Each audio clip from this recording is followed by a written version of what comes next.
Hello, I am Max and you're watching Cool Stuff in Weird Cars. In this video I am doing a bit of a late, kind of a best of for last year of my videos because I have been watching videos of people talking about like their favorite reviews and whatnot of the previous year, and all those people did that back in 2018. It is currently January 2nd, 2019, so obviously that's not happening with me, but I wanted to go through this anyways because I figured I reviewed, I guess technically, like 19 cars. Not impressive at all considering I did that within a few months for the previous year, a couple times. We're going to talk about my favorite cars in certain categories basically, like favorite or most fun car to drive, most comfortable car, stuff like that, because I want to talk about my car reviews because I want to do more car reviews this year. So, let's get started. So we'll start off with a bit of an interesting category, which is the most interesting looking car or the best looking car. There's a bunch of cars that I filmed that were pretty neat looking. I'm looking at my computer right now. Like the TVR 280i is a good one, the Nissan POW, the AMC Eagle, the Buick Rainier GNX. I mean, I could go through all of the videos or all the reviews I did in the past year within a few minutes. But between like the TVR, the POW, Z3M, all that stuff, my favorite car, looking like visuals wise, that I filmed over the past year was none other than the 2001 BMW Z8, which also takes the cake as the most expensive car that I reviewed last year. At, I think we were asking $225,000 for it, so it was up there. The car just it looks insane. Just the styling is unlike anything I've ever seen before. In TVR, it looks like a wedge, basically. Ferraris look like wedges, Lamborghinis. And then just other cars didn't look as interesting. So the BMW Z8 definitely takes a cake for that. I don't know if I'll be able to film a car that's more interesting looking in the future. And so the next category that we're going to talk about is my favorite truck or SUV of the previous year. So we have the Jeep Grand Cherokee Limited 96 Grand Cherokee, my Ranger, because I did shoot a review of it this past year, as kind of a goodbye, even though it's still in a garage about 3 miles away from me. The Buick Rainier GNX and the Mitsubishi Delica Star Wagon. And I believe that was it if I look through here. Oh, and the Saturn Vue Redline. Can't forget about that one. Just because of the sheer ridiculousness of it, I'm going to absolutely, hands down, put the Buick Rainier GNX as my favorite car or favorite SUV and truck that I filmed. It was just insane because A, it's a one-of-one concept car. It's the rarest car I filmed over the past year. Absolutely the rarest car I've ever probably been around. It was literally one of one, even though it's just a basic Jeep. Even though it's a basic just Buick Rainier underneath. But having 600 horsepower, all-wheel drive, and, an SUV body, it was actually more fun to drive than I expected, especially just flooring it in a straight line pretty much. I may or may not have flew by a Jeep Grand Cherokee SRT8 while I was driving it. But yeah, it was the coolest, by far, SUV that I drove. Like, I didn't even drive the Grand Cherokee, but I couldn't imagine it being interesting. That Saturn Vue, I can't imagine it being interesting to drive, really.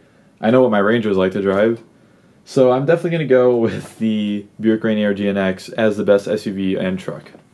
And so the next category we're going to talk about is going to be my favorite to drive, the most fun car to drive, which I just talked about the Buick Rainier GNX, saying how it was so much fun.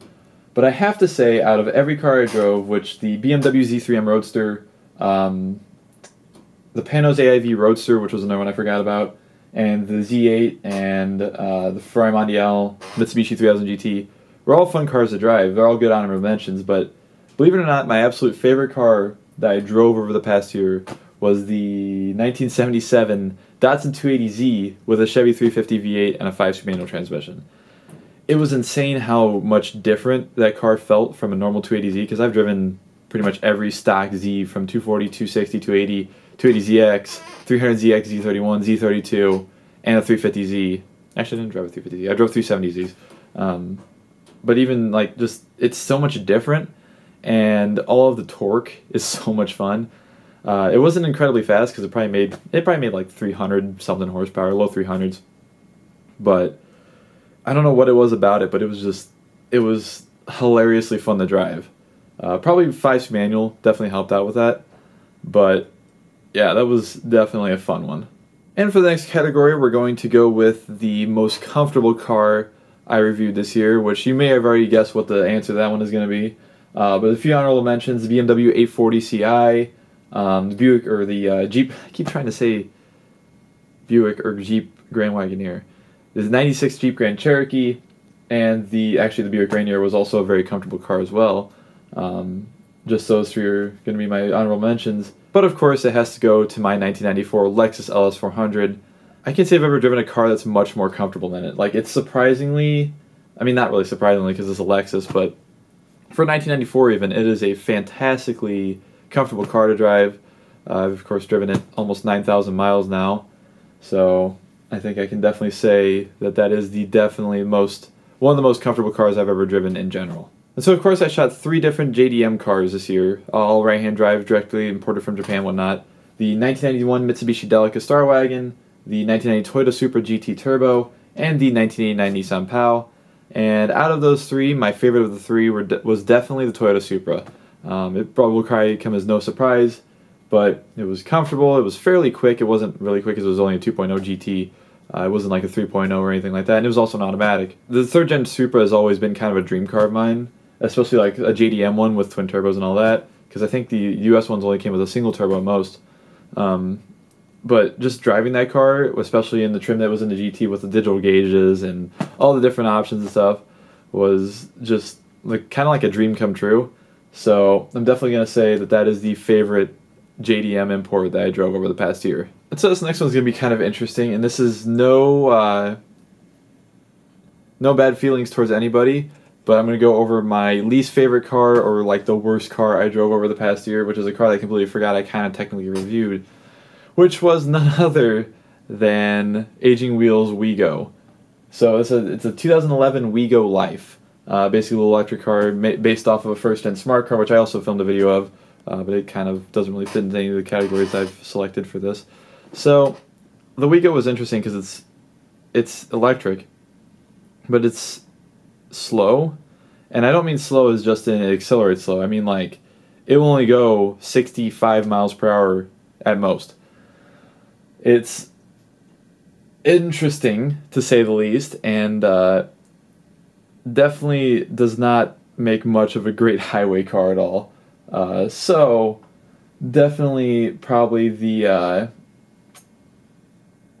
I mean, I can't say it's the least interesting to drive, but it's definitely not one I would want to drive daily at all. And so finally it comes down to this. We're going to be talking about my favorite car to drive over the past year. So of course, all of the cars I drove pretty much are pretty good and honorable mentions. Definitely like the Buick Rainier GNX, my Lexus, BMW 840, the Z3M.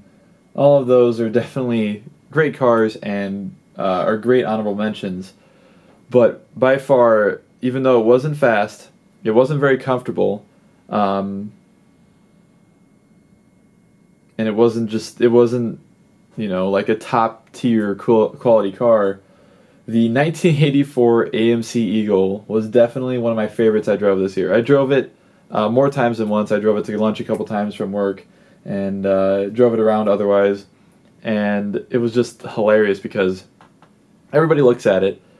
It's got a stance that no other car like it has in general. How often you see a car that sits, as high as a Jeep Wrangler off the ground, and looks like it's 4-wheel drive because it is 4-wheel drive, and it's not a bad car either. Like it's a perfectly competent highway car, and it's also perfectly competent off road. Even though I don't think the 4-wheel drive worked on the one that we had, but I could say it was a car I always wanted to drive too. Sure, I'd love to drive one, wagon with a stick shift or something like that, but it was definitely my favorite car I drove over the past year. And so that will conclude this short little video. I don't know if it's actually short. I don't know how long I've been recording for. But thank you all so much for watching my videos last year. Thank you all for watching my review videos specifically. I'm going to be trying to do less just tours and try and actually drive the cars more and do actual like physical reviews, because I don't feel like, the tour videos, I don't feel like the reviews, because I'm not really reviewing anything. I'm just saying here's this button and here's this. While I still want to do that, there's nothing against that. I still want to drive the cars to actually give my feedback on how the car drives. So we're gonna be trying to do that definitely more this year. I'll try and limit the videos that I do that aren't driving videos as much as I can, and otherwise that will conclude this video. So thank you all so much for watching, and I hope you stick around to see all my videos next year. Also, before I go off, I am now accepting emails. If you have a car that you want me to film, if it's an interesting, weird, anything kind of car really, I'm looking to film pretty much anything except for maybe stuff that I've already done before, but I mean, that's like basically talking about the car, like cars identical to the ones I filmed before. Like, I'll definitely drive a BMW 850 CSI or a BMW Z3 base model or something like that. Send me an email at the link, or not link in the description below, but it's gonna be linked right here. I'm also gonna have a little screen on the beginning of each of my videos, each of my review videos in the future, saying it. But the closer you are to St. Louis, the more likely it is that I'll actually end up filming your car. And other than that, I think that's all I have to talk about. So thank you all so much for watching, and here's to a great year of reviews.